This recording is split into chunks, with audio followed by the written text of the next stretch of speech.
You better keep watching if you want to see how I get this blue-brown smoky eye. We're going to start with the neutral base first. We're going to start with this shade, and we're going to press this into our crease.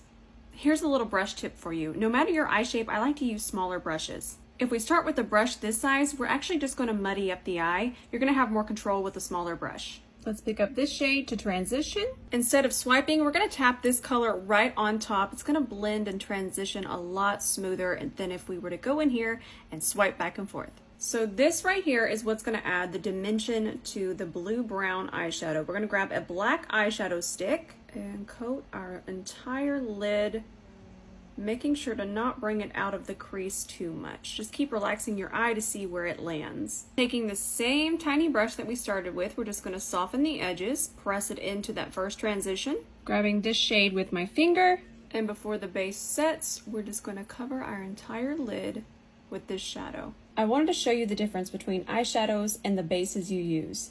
Let's grab that same eyeshadow. So here's the eyeshadow on the black base, which you guys already see on my lid, and here it is on top of the nude base.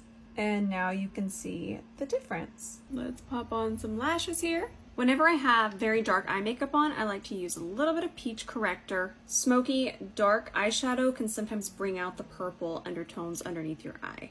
Let's finish up the eye. I'm using these two pencils from Mario, the Perfect Brown and Deep Plum, kind of mixing them.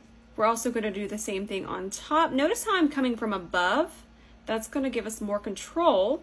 That way we don't go too smoky underneath here. I'm just going to continue mixing these two, and then I'll use the back of the brush and just smoke this out.